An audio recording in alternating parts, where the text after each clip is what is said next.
For the most wild, yet most homely narrative which I am about to pen, I neither expect nor solicit belief.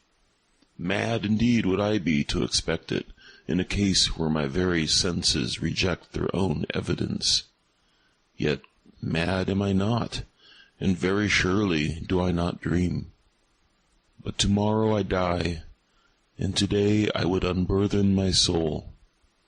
My immediate purpose is to place before the world, plainly, succinctly, and without comment, a series of mere household events. In their consequences, these events have terrified, have tortured, have destroyed me. Yet I will not attempt to expound them. To me they have presented little but horror. To many they will seem less terrible than baroques. Hereafter, perhaps, some intellect may be found which will reduce my phantasm to the commonplace, some intellect more calm, more logical, and far less excitable than my own, which will perceive, in the circumstances I detail with awe, nothing more than an ordinary succession of very natural causes and effects. From my infancy I was noted for the docility and humanity of my disposition.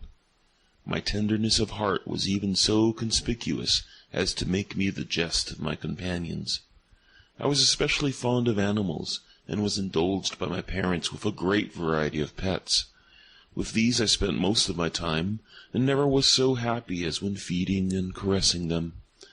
This peculiarity of character grew with my growth, and in my manhood I derived from it one of my principal sources of pleasure. To those who have cherished an affection for a faithful and sagacious dog, I need hardly be at the trouble of explaining the nature or the intensity of the gratification thus derivable. There is something in the unselfish and self-sacrificing love of a brute which goes directly to the heart of him who has had the frequent occasion to test the paltry friendship and gossamer fidelity of mere man. I married early, and was happy to find in my wife a disposition not uncongenial with my own. Observing my partiality for domestic pets, she lost no opportunity of procuring those of the most agreeable kind.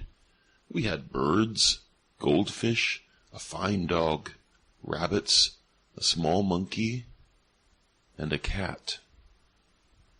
This latter was a remarkably large and beautiful animal, entirely black, and sagacious to the astonishing degree.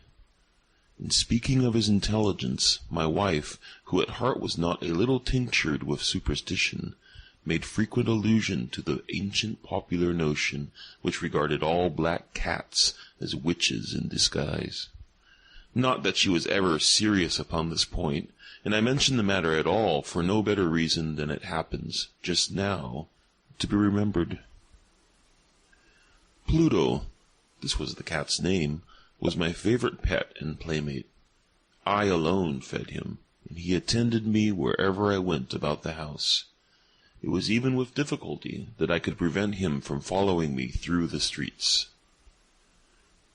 Our friendship lasted in this manner for several years, during which my general temperament and character, through the instrumentality of the fiend Intemperance, had, I blush to confess it, experienced a radical alteration for the worse. I grew, day by day, more moody, more irritable, more regardless of the feelings of others.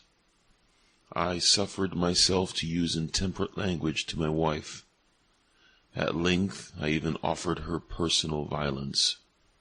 My pets, of course, were made to feel the change in my disposition. I not only neglected, but ill-used them. For Pluto, however, I still retained sufficient regard to restrain me from maltreating him, as I made no scruple of maltreating the rabbits, the monkey, or even the dog, when by accident or through affection they came in my way. But my disease grew upon me, for what disease is like alcohol?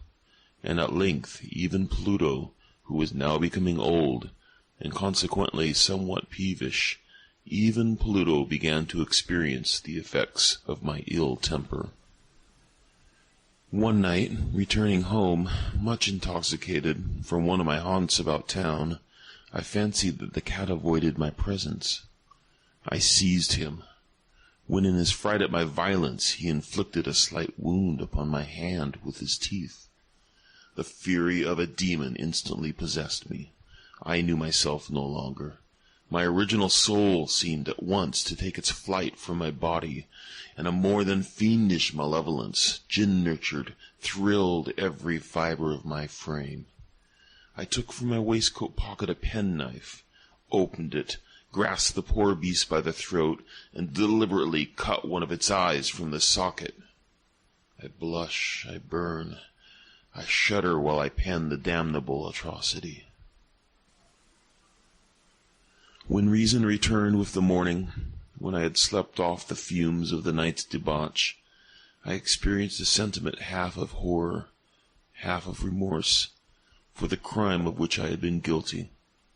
But it was at best a feeble and equivocal feeling, and the soul remained untouched. I again plunged into excess, and soon drowned in wine all memory of the deed. In the meantime the cat slowly recovered. The socket of the lost eye presented, it is true, a frightful appearance, but he no longer appeared to suffer any pain.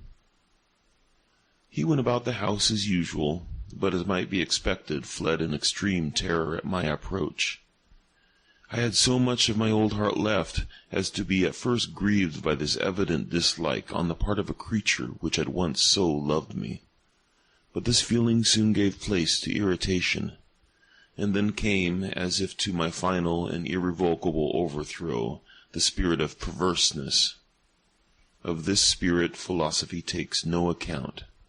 Yet I am not more sure that my soul lives than I am that perverseness is one of the primitive impulses of the human heart, one of the indivisible primary faculties or sentiments which give direction to the character of man.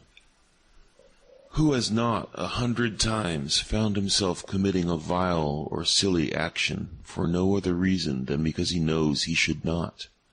Have we not a perpetual inclination, in the teeth of our best judgment, to violate that which is law, merely because we understand it to be such?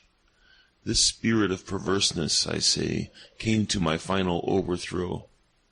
It was this unfathomable longing of the soul to vex itself, to offer violence to its own nature, to do wrong for the wrong's sake only, that urged me to continue and finally to consummate the injury I had inflicted upon the unoffending brute.